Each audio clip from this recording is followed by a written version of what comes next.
అతిపెద్ద షాపింగ్ ప్రపంచం సిఎంఆర్ మన నిజామాబాద్ లో రాంపోతినేని గారిచే సెప్టెంబర్ 27న గొప్ప ప్రారంభం. నమస్తే, నేను Keshav. Welcome to Suman TV. Tirumala Tirupati దేవస్థానానికి సంబంధించి లడ్డు కల్తీ వ్యవహారంలో రాజుకున్నటువంటి చిచ్చు ఇప్పుడు తెలుగు సినీ పరిశ్రమను కూడా ఇబ్బందుల పాలు చేస్తుందా? ఒకరు అనుకూలంగా మరొకరు ప్రతికూలంగా చేస్తున్నటువంటి విమర్శలు ప్రజల నుంచి ఎలాంటి స్పందన ఇస్తున్నాయి? ఏపీ డిప్యూటీ సీఎం ఇచ్చినటువంటి వార్నింగ్ ఎవరిపైన పనిచేస్తుంది? ఈ అంశాలపైన విశ్లేషణ చూద్దాం. మనతో పాటు ఫిలిం క్రిటిక్ సీనియర్ జర్నలిస్ట్ ప్రభు గారు ఉన్నారు. ప్రభు గారు నమస్కారం. నమస్తే.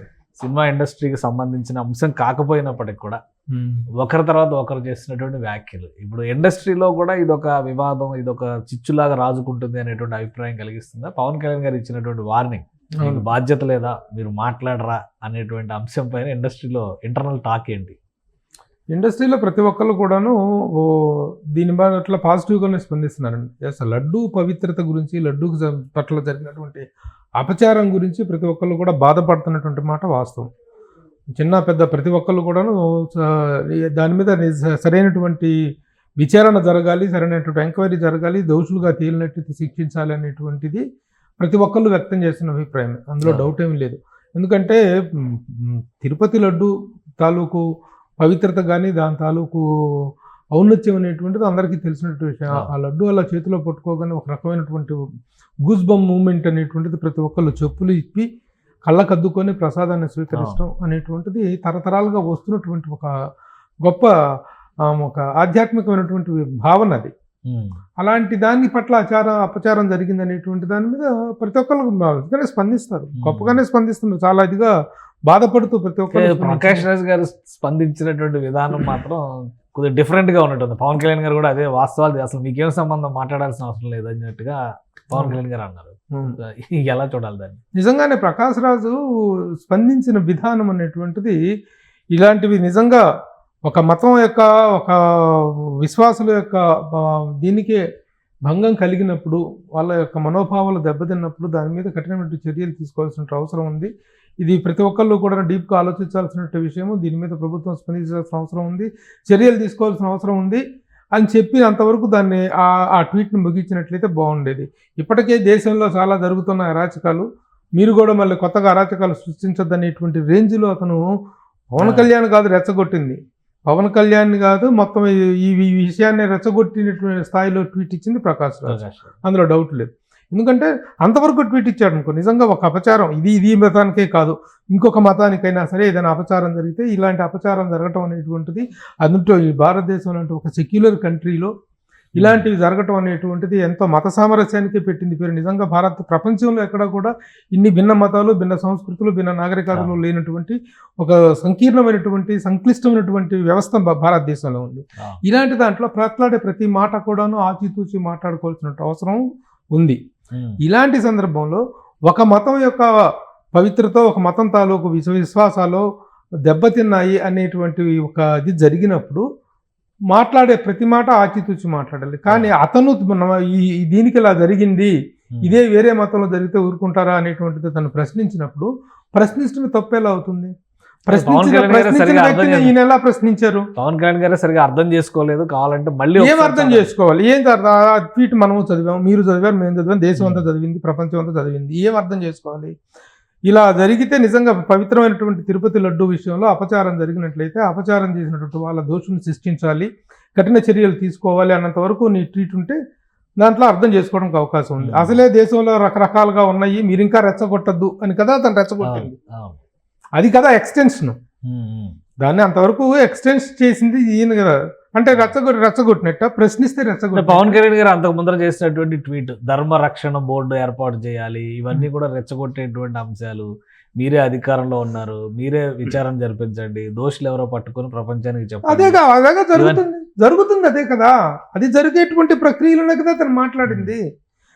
సనాతన ధర్మ పరిరక్షణ కోసం ఒక బోర్డును ఏర్పాటు చేయాలనేటువంటిది ఒక ఆలోచనని ఆయన తీసుకొచ్చారు. ఇలా జరిగిన వాళ్ళ మీద దోషుల్ని శిక్షించాలి అన్నారు, దోషుల మీద కఠినమైన చర్యలు తీసుకోవాలి, ఇలా జరిగితే కరెక్ట్ కాదు. ఇదే కనుక ఇతర మతాల మీద జరిగితే ఊరుకుంటారా? కేవలం హైందవ ధర్మాన్ని మాత్రమే, సనాతన ధర్మం మీద మాత్రమే దాడి జరుగుతుంది అనేటువంటి అభిప్రాయాన్ని తను వ్యక్తం చేశారు. పవన్ కళ్యాణ్ అభిప్రాయాన్ని వ్యక్తం చేశారు. ఇలా జరగటం అనేది ఉపేక్షించరాని విషయం అనేటువంటి విషయాన్ని చెప్పారు. చెప్పినప్పుడు ఎస్ కరెక్టే, అది ఏ మతం వాడైనా అనాలిగా. అదే క్రైస్తవం మీద కానీ ఇస్లాం మీద కూడా జరిగితే ఎస్ ఇలా చేయటం కరెక్ట్ కాదు అనేటువంటిది ప్రతి హిందువు స్పందించాలి. ఏ మత విశ్వాసం కూడా దెబ్బతినకూడదు, ఏ మత విశ్వాసం కూడా కించపరచకూడదు, ఏ మతం కూడాను మత యొక్క మనోభావం దెబ్బతినకూడదు అనేటువంటి భావన ప్రతి ఒక్కరూ ఇంకొక మతం మీద జరిగినప్పుడు అనాల్సినటువంటి ఇది ఉంది. అలా అనకపోగా ఆల్రెడీ చాలా జరుగుతున్నాయి, దేశమంతా అల్లకల్లోలంగా ఉంది, మళ్ళీ మీరు కూడా రెచ్చగొట్టద్దు అని రెచ్చగొట్టింది ప్రకాష్ రాజ్. ఏమి చెప్తాడు రేపు వచ్చి, ఏం సమాధానం చెప్తాడు? ఇంకా చాలా విషయాలు ఉన్నాయి. నేను 30వ తారీఖున వచ్చినాక ఏ విషయాలు మాట్లాడతారు చెప్పండి. మంచు ఫ్యామిలీ కూడా మంచు మోహన్ బాబు గారు ఒక లెటర్ రిలీజ్ చేశారు. ఆయన నేను బాధపడుతున్నాను ఈ సందర్భాన్ని చూసి అని చెప్పని ఆయన చెప్పారు. అలానే మంచు విష్ణు గారు ఇప్పుడు మా ప్రెసిడెంట్, ఆయన కూడా ప్రకాష్ రాజ్ని ట్యాగ్ చేస్తూ దానికి రిప్లై ఇచ్చారు. దానిపైన ఏమంటారు మీరు? ప్రకాష్ రాజ్ గారు దానికి రిప్లై కూడా ఇచ్చారు. శివయ్య అని ఇది పెట్టి okay Shivayya, I have my perception, you have yours noted అని చెప్పని పెట్టారు. సో అంటే అది ఉద్దేశపూరితంగా ప్రకాష్ రాజ్ కవ్విస్తున్నాడా ఇండస్ట్రీలో? ఇక్కడ అదే కనిపించింది. ఎందుకంటే ప్రతి సందర్భంలో కూడాను ఇలాంటి సందర్భాల్లో ఆ కవింపు చర్యగానే కనిపిస్తుంది తప్ప ఇప్పుడు నువ్వు అంతవరకు నువ్వు మాట్లాడినట్లయితే as Prakash Raj stood for the cause అనేటువంటిది వస్తుంది. నువ్వు రెచ్చగొడుతున్నావు, ప్రశ్నించడమే రెచ్చగొడతాం. అయితే నువ్వు ఎన్ని ప్రశ్నలు సంధించావు? ఎన్ని ప్రశ్నలు ప్రకాష్ రాజ్ సంధించాడు? అది రెచ్చగొడతాం అవుతుందా? నిలదీయటం రెచ్చగొడతాం అవుతుందా? నిలదీయటం ఒక సామాన్యుడి హక్కు అనేటువంటి విషయం నీకు తెలియదా?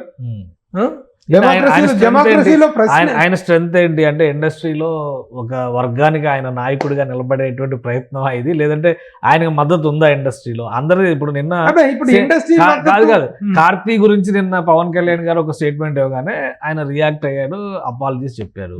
ఆ ఇన్సిడెంట్ ఆడియో ఫంక్షన్ లో లడ్డూ గురించి వచ్చిన కామెంట్స్ తర్వాత సూర్య కూడా రియాక్ట్ అయ్యారు. ఆయన 3 రోజులు దీక్ష చేస్తున్నామని కూడా ఆయన పెట్టారు. ఒకవైపు నుంచి ఆ రియాక్షన్ ఒక విషయం కనుక అపార్థాలకు దారి తీస్తుంది, ఒక చిన్న డిస్టర్బెన్స్కి సామాజిక పరమైనటువంటి డిస్టర్బెన్స్కి దారి తీస్తుందన్న విషయం గ్రహించినప్పుడు యాక్చువల్గా నిజంగా తప్పు లేదు కార్తీ మాట్లాడిన దాంట్లో. ఆ ర్యాంకరు ఏదో లడ్డూ కావాలని ఆయన అనేటువంటిది మనకు ఎప్పటి నుంచి ఒక యాడ్, ఒక పాపులర్ యాడ్, లడ్డూ కావాలని ఆయన అని. ఆ లడ్డూ ప్రస్తావన ఇప్పుడు లడ్డూ సంగతి ఎందుకమ్మా అని తను అంటాము. ఈ లడ్డూ వివాదం చాలా తీవ్ర స్థాయిలో జరుగుతున్న నేపథ్యంలో తను లడ్డూ వద్దమ్మా, దాని ప్రస్తావన వద్దు అని ఆయన అన్నాడు. తను అంతే తప్ప తను తప్పుగా మాట్లాడింది ఏమి లేదు కార్తీ. అయినా సరే అప్పుడు ప్రస్తుతం ఈ వివాదాస్పద సమయంలో ఆ ప్రస్తావన తీసుకురావటం కానీ ఆ ప్రస్తావన మాట్లాడటం కానీ కరెక్ట్ కాదనేటువంటి విషయం పవన్ కళ్యాణ్ ప్రస్తావించగానే వెంటనే రిలీజ్ అయ్యి చాలా గొప్పగా స్పందించి అన్నదమ్ములు ఇద్దరూ కూడాను చాలా గొప్పగా స్పందించి వాళ్ళు క్షమాపణ చెప్పడమే కాకుండా నేను దీక్ష తీసుకుంటానని సూర్య చెప్పడం, that is the right attitude. ఒక పవన్ కళ్యాణ్ గారు కూడా మళ్ళీ దానికి మంచి మంచి రిప్లై ఇచ్చారు. మీరు ఇమీడియట్ గా రియలైజ్ అవటం కానీ రియాక్ట్ అవటం కానీ చాలా బాగుంది. దాంట్లో ఒక నిజాయితీ కనిపిస్తుంది, దాంట్లో ఒక హానెస్టీ కనిపిస్తుంది, ఒక బాధ్యత కనిపిస్తుంది. కానీ ఇది రెచ్చగొట్టేసి ఎందుకు మోహన్ బాబు గారు రాసినా, విష్ణు రాసినా, ఇంకెవరు రాసినా, నేను మాట్లాడినా సరే రేపటి రోజున మీరు వచ్చి ఇచ్చే వివరణ ఏంటి? ఏ వివరణ ఇస్తారు? అది జరుగుతున్నటువంటి విచారణ జరుగుతుంది. దాని మీద ఒక ఎంక్వైరీ కమిషన్ వేయటం, సిట్ వేయటం కూడా జరిగింది. దాని మీద వస్తే కోర్టు దోషులు శిక్షించండి అని చెప్పడం వరకే ఒక బాధ్యత కలిగిన వ్యక్తి చేయాల్సిన పని తప్ప ఆల్రెడీ చాలా జరుగుతున్నాయి. మీరు దీని మీద ఏంటి అసలు ప్రకాష్ రాజ్ గారి మానసిక స్థితి కానీ ఆయన ప్రవర్తన కానీ ఆయన ఏంటి నాస్తికుడా, హేతువాద, లేదా రాజకీయంగా బీజేపీ వ్యతిరేకగానే చూడాలి? అది బీజేపీ వ్యతిరేక అనేటువంటిది, మోడీ వ్యతిరేక అనేటువంటిది ప్రపంచం అంతా తెలిసిన విషయం. మోడీ వ్యతిరేకత ఉండొచ్చు, మోడీ విధానాన్ని ప్రశ్నించవచ్చు, మోడీ చేసిన తప్పులుంటే ఆయన నిలదీయచ్చు. ప్రశ్నించడాన్ని ప్రశ్నించకూడదు కదా నువ్వు. పవన్ కళ్యాణ్ ప్రశ్నించడాన్ని నువ్వెలా ప్రశ్నిస్తావు? You are coming across the freedom of Pawan Kalyan. పవన్ కళ్యాణ్కే కాదు, కొన్ని కోట్ల మంది హిందువుల మనోభావాలకి సంబంధించిన ఒక విషయంలో నువ్వు అడ్డందిడ్డంగా మాట్లాడి రేపు వచ్చి ఏం మాట్లాడతావు చెప్పు? నాకు కూర్చొని మాట్లాడండి. ఈ విషయంలో ఏం మాట్లాడతావు? అంటే ఆయన నాస్తికుడా ప్రకాష్ రాజ్? అది నాస్తికుడా అనేటువంటిది పక్కన పెట్టి, ఆస్తికత్వానికి సంబంధించిన విషయం కాదు ఇది. నాస్తికుల భావావేశం వేరు, ఆస్తికుల భావావేశం వేరు, అది వేరు, అది ఆ కాన్సెప్ట్ కూడా కాదు. ఇలాగ మాట్లాడితే మాత్రం ఇది అరాచకవాదమే అవుతుంది. అరాచకమే అవుతుంది. మరి ఎట్లా మాట్లాడతావు నువ్వు? నిన్న ఏ సందర్భం, నిన్ను ఎవరు బదిలీ పిలిచారని పేరెంటానికి వచ్చి నువ్వు మాట్లాడదలుచుకున్నావు అనుకో, ఎస్ ఇలాంటి విషయాలు ఎవరికైనా మనోభావాలు దెబ్బతినేటువంటి ఇట్లాంటి వాటి మీద కఠిన చర్యలు తీసుకున్నంతవరకు okay. But you have given an extension to this. దేశం అంతా ఇదిగా ఉంది, మీరు కూడా దాన్ని రెచ్చగొట్టద్దు అనేటువంటి మాట. రెచ్చగొట్టాడా? పవన్ కళ్యాణ్ రెచ్చగొట్టాడా? పవన్ కళ్యాణ్ ప్రశ్నించాడు. ప్రశ్నించడం రెచ్చగొడతాం అయితే మీరు ప్రశ్నించిన కొన్ని వందల ప్రశ్నలు రెచ్చగొడతాం కిందకే వస్తాయిగా. మరి మీరు రెచ్చగొడతానట్టేనా? That is what my question is. So అంటే ఇప్పుడు ఎందుకంటే మహానటుడు ప్రకాష్ వ్యక్తిగత రాజు వ్యక్తిగతంగా నాకు చాలా చాలా చాలా చాలా ఇష్టమైనటువంటి వ్యక్తి. నేను తనకు చాలా ఇష్టమైనటువంటి వ్యక్తిని. మా ఇద్దరి మధ్య చాలా మంచి బాండింగ్ ఉంది. ప్రకాష్ రాజు గారికి నాకు చాలా మంచి బాండింగ్ ఉంది. బట్ ప్రశ్నించడానికి అనేటువంటి విషయం వచ్చినప్పుడు ప్రశ్నించాల్సింది ఎవరినైనా సరే. మీరేమన్నా అడిగారా? అది కాదు. ఇంకో విషయం పవన్ కళ్యాణ్ కు ప్రకాష్ రాజుకు ఉన్న బాండింగ్ కంటే ఎక్కువ బాండింగ్ కాదు నాది. అలాంటి ఎన్ని సినిమాలు వాళ్ళిద్దరు కలిసి యాక్ట్ చేశారు. What a wonderful combination is that. అలాంటి కాంబినేషన్ లో ఉన్నటువంటి వ్యక్తులు కూడాను ఈ విధంగా బహిరంగంగా మాట్లాడుకోవాల్సిన పరిస్థితి ఎందుకు వచ్చింది? అలాంటప్పుడు నువ్వు ప్రశ్నించడంలో ఎలాంటి ఇది ఉందో. బద్రీ అంటే నంద బద్రీ నంద ఫైట్ లాగా లడ్డు డైవర్ట్ అవుతుంది ఇక్కడ. కానీ మీరు పర్సనల్ గా మాట్లాడారా? ఏంటి అసలు ఆయన మోటివ్ ఏంటి? ఆయన ఉద్దేశం ఏంటి? ప్రకాష్ రాజ్ గారు ఎందుకు ఈ కామెంట్స్ చేస్తున్నారు? కేవలం రాజకీయ పరమైనటువంటి అంశాలను దృష్టిలో పెట్టుకొని చేస్తున్నావేనా, లేదంటే సెంటిమెంట్స్ పరంగా కూడా వేరే రాజకీయంగా ప్రకాష్ రాజ్ స్టాండ్ ఏమిటి, ఎక్కడున్నారు, ఎవరి గురించి మాట్లాడుతున్నారు అనేటువంటి దానిలో మనకు ఒక స్పష్టత అయితే ప్రస్తుతం లేదు. ఒకటి కర్ణాటకలో ఎలక్షన్స్ ఉన్నప్పుడు అన్ని జరిగినాయి. మళ్ళీ ఇక్కడికి వచ్చి మాలో బీజేపీ వ్యతిరేకి, మోడీ వ్యతిరేకి అనేటువంటి విషయం అందరికీ తెలిసినట్టు విషయమే. కాబట్టి ఆ మైండ్ సెట్ తోనే తను అలా ప్రశ్నించుంటాడని నేను అనుకుంటున్నాను. That is what I feel. So personal గా ఏం లేదు పవన్ కళ్యాణ్ గారికి. పవన్ కళ్యాణ్ గారు కూడా రెస్పెక్ట్స్ అంటానే నాకు మీరంటే చాలా రెస్పెక్ట్ ఉంది, కానీ మీరు తెలుసుకొని మాట్లాడినాను. మళ్ళీ ఈయన ఇచ్చిన రిప్లైలు ఏమో అసలు నేను ఇచ్చిన ట్వీట్ ఏంటో మీరు మళ్ళీ ఇంకోసారి చదివి మాట్లాడండి అంటున్నారు. సో అందుకని ఒక కాంట్రాస్ట్ నడుస్తుంది. ఇప్పుడు ఈ విషయంలో అంత ఎక్స్టెన్షన్ గా పోకుండా ఉండాల్సింది ప్రకాష్ రాజ్ అనేటువంటిది నా పర్సనల్ ఒపీనియన్. చాలా విషయాలు ఉన్నాయి. 30వ తారీఖున వచ్చినాక మాట్లాడతారు. ఆ రోజున మాట్లాడినప్పుడు మనం మాట్లాడదాం. ఏ విషయాల మీద తను కాంట్రాడిక్ట్ చేశాడు, ఏ విషయాల్లో పవన్ కళ్యాణ్ రెచ్చగొట్టాడు, ప్రశ్నించడం రెచ్చగొడతాం అవుతుందా అనేటువంటి విషయం మనం ఆ రోజున కూడా ఎందుకంటే కులంకుషంగా మాట్లాడదా. ఈ సందర్భంగా కూడా ఇంకో విషయం పవన్ కళ్యాణ్ గారి పాయింట్ ఆఫ్ వ్యూలో కూడా చెప్పదలుచుకుంది ఒకటి ఉంది. ఇప్పుడు సనాతన ధర్మం గురించి ఒక బోర్డు వేయండి అని చేసి సనాతన ధర్మ పరిరక్షణ కోసం చర్యలు తీసుకోవాలనేటువంటి విషయం పవన్ కళ్యాణ్ గారు మాట్లాడారు. సనాతన ధర్మ పరిరక్షణ కోసం ఆ హిందూ ధార్మిక సంస్థలు కానీ దానికి సంబంధించినటువంటి వ్యక్తులు కానీ నిజంగా సీరియస్గా తీసుకోవాల్సిన సందర్భం ఉంది. ఎందుకంటే అవతల మతాల వాళ్ళని కాదు, మనలో మనమే ప్రశ్నించుకునేటువంటి పరిస్థితి ఎదురు కాకూడదు. ఈ రోజున మన జరిగినటువంటి వినాయక నిమజ్జన కార్యక్రమాల్లో కానీ, వినాయక ఉత్సవాల్లో కానీ జరిగినటువంటి వీటిలో జరిగినటువంటి అపచారాలు కూడా మనం విశ్లేషించుకోవాల్సిన అవసరం ఉంది. హిందూ సామాజిక ధర్మం మొత్తం, హిందూ సమాజం మొత్తం ప్రశ్నించుకోవాల్సిన అవసరం ఉంది.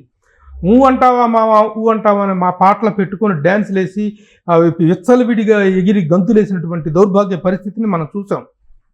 ఇలాంటి వీటిని ఎదుటి వ్యక్తులు ప్రశ్నించే స్థాయికి ఒక మతం తాలూకు ఆచారం కానీ, ఒక మతం తాలూకు ధర్మం కానీ, ఒక మతం తాలూకు ఔన్నత్యం కానీ ఉండకూడదు.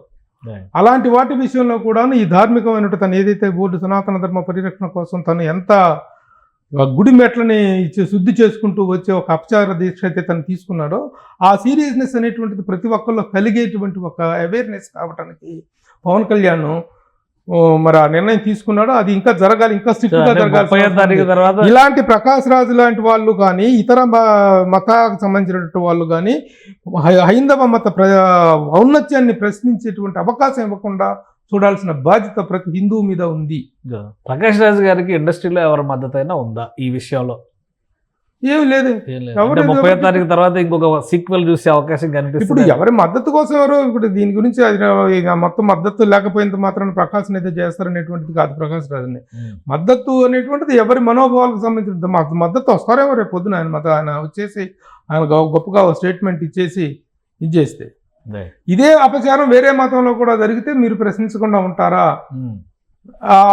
ఇతర మతాల యొక్క విశ్వాసాలను దెబ్బతీసే విధంగా ప్రవర్తిస్తే మీరు ఊరుకుంటారా? అలాంటిది హిందూ మతం మీదనే, హైందవ ధర్మం మీదనే, సనాతన ధర్మం మీదనే దాడి జరుగుతున్నప్పుడు ఎందుకు ఉపేక్షించాల్సిన పరిస్థితి అనేటువంటి ప్రశ్నకి ఎవరు ఏ సమాధానం చెప్తారో చూద్దాం. Let us wait and see. Right. Thank you Prabhu గారు, మీ విశ్లేషణ అందించినందుకు. ఇది హిందూ ధర్మం విషయంలో జరుగుతున్నటువంటి చర్చ బద్రీ వర్సెస్ నందాగా మారుతుంది. ముఖ్యంగా ఫిల్మ్ ఇండస్ట్రీలో చేసినటువంటి కామెంట్స్. ఫిల్మ్ ఇండస్ట్రీలో ఉన్నటువంటి వాళ్ళు చాలా వరకు కూడా తిరుమల లడ్డూ విషయంలో జరిగిన అపచారాలపైన కొంత ఆందోళనకరంగానే ఉన్నారనేది ప్రభు గారు చెప్తున్నటువంటి విశ్లేషణ. కానీ ప్రకాష్ రాజ్ గారు చేస్తున్నటువంటి వ్యాఖ్యలు మాత్రం లేనిపోని దుమారాలు సృష్టిస్తున్నాయి. ఇక 30వ తారీఖు తర్వాత ఆయన వచ్చినప్పుడు ఏ అంశాలు ప్రస్తావిస్తారు, ఇది మళ్ళీ ఏ మలుపు తీసుకుంటుందనేది కొంత ఆసక్తిని రేకెత్తిస్తున్నటువంటి అంశం. ఇది special discussion. Keep watching. Suman టీవీలో మీ పర్సనల్ అండ్ బిజినెస్ ప్రమోషన్స్ కోసం కింది నెంబర్కి కాంటాక్ట్ చేయండి.